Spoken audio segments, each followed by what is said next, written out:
Let's look at our analyzing Martian rock lab study.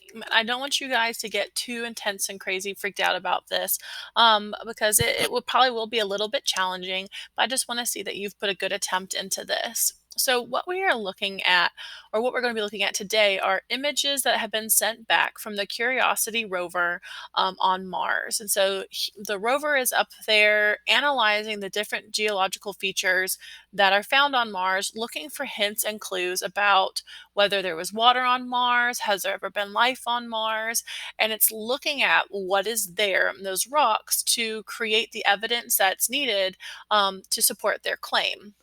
And so what you'll be doing is looking at some of these rocks. And so this is actually a map and picture that they take, and you'll notice that they name these different types of rocks. And so there's like one particular area that the Curiosity rover, I can't remember what this one is. This one actually isn't Curiosity. This one down here is. But they've landed in different sites and they're looking at a certain area of Mars, and they're actually tagging and naming these different rocks and these different sites that scientists are then going to use. And you can see they have some pretty crazy names. Here's Pop Tart. This is Scooby Doo the Rock. The Dice.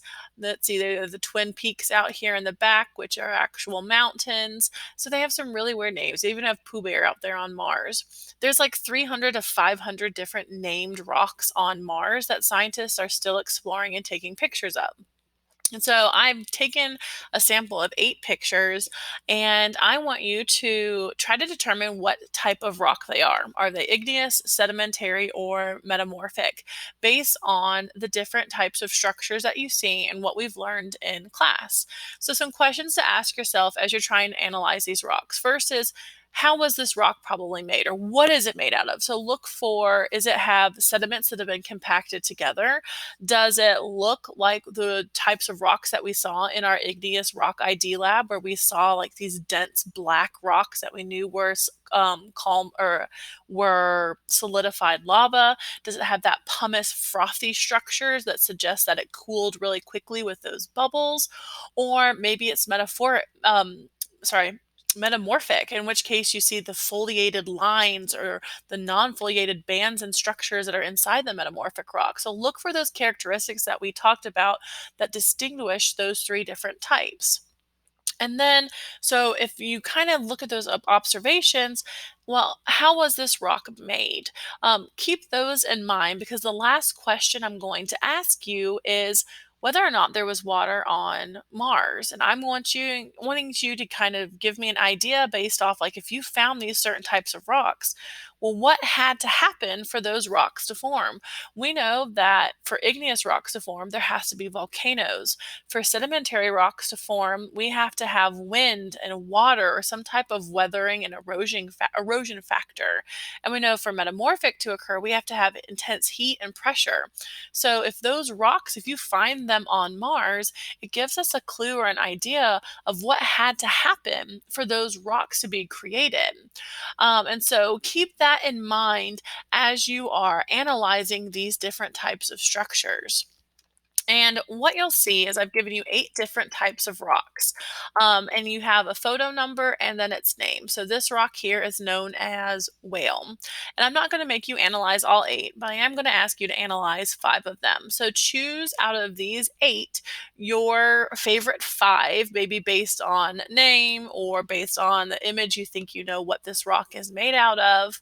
And then I want you to create a CER based on what you see. Now remember, you're going to make a claim. And in your thing, I've already given you basically a beginning structure for all of your claims. So each one can say the rock found in photo number 1 is a sedimentary rock, igneous rock, metamorphic rock, whatever type you think it is, this is always going to be your claim. Then you're going to do your evidence. Remember that these are just strictly observations. There's no inference in your observations. So look at the right rocks, describe the color, describe the size, describe what you think it's made out of. Does it have lines? Does it not have lines?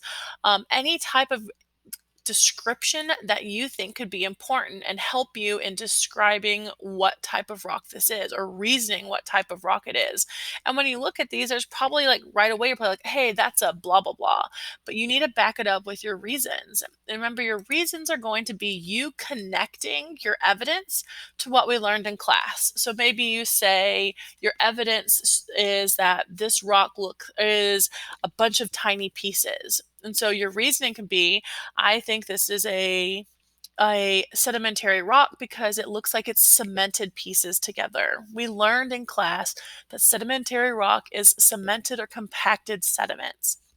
So your reasoning is you taking what we learned in class, the knowledge that you have, and applying your observations to back up your claim.